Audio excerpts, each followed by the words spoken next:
Gambar yang pertama yaitu rantai makanan. Rantai makanan adalah proses perpindahan energi dari makhluk hidup yang satu ke makhluk hidup lainnya melalui kegiatan makan dan dimakan. Adapun urutan rantai makanan pada gambar tersebut, yang pertama rumput sebagai produsen. Rumput membuat makanan sendiri melalui fotosintesis menjadi sumber makanan bagi belalang. Yang kedua, belalang sebagai konsumen satu. Belalang memakan rumput disebut konsumen tingkat satu karena memakan produsen. Yang ketiga, katak sebagai konsumen dua. Katak memakan belalang disebut konsumen tingkat dua karena memakan konsumen satu. Yang keempat, ular. Konsumen tiga, ular memakan katak disebut konsumen tingkat tiga. Yang kelima, elang. Konsumen empat. Elang memakan ular menjadi predator puncak pada rantai makanan tersebut. Yang terakhir, jamur pengurai.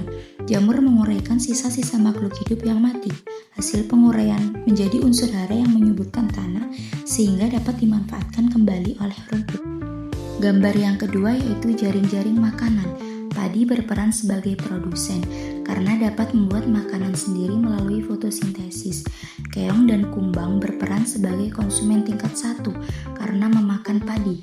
Bebek memakan keong sehingga menjadi konsumen tingkat 2 dan kodok juga memakan kumbang sehingga menjadi konsumen tingkat 2. Bebek juga dapat memakan kodok sehingga berperan sebagai konsumen tingkat 3. Jaring-jaring makanan pada gambar tersebut menunjukkan bahwa satu makhluk hidup dapat memiliki lebih dari satu sumber makanan. Hubungan tersebut membuat ekosistem menjadi lebih seimbang karena setiap organisme saling bergantung satu sama lain.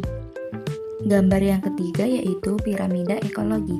Piramida ekologi adalah diagram yang menunjukkan jumlah organisme dan aliran energi pada setiap tingkat trofik dalam suatu ekosistem. Semakin ke atas, jumlah organisme dan energi yang tersedia semakin sedikit. Adapun tingkat trofik pada gambar tersebut, yang pertama, tropik 1 sebagai produsen, terdiri dari rumput dan tumbuhan, mampu membuat makanan sendiri melalui fotosintesis menjadi sumber makanan bagi konsumen. Yang kedua, tropik 2 atau konsumen 1, terdiri dari ulat, belalang, dan tikus, memakan tumbuhan sehingga disebut herbivora atau konsumen tingkat 1.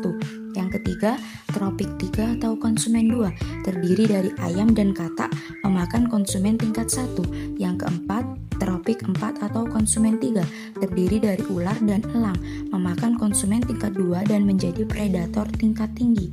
Piramida ekologi tersebut menunjukkan bahwa jumlah makhluk hidup dan energi paling besar terdapat pada produsen.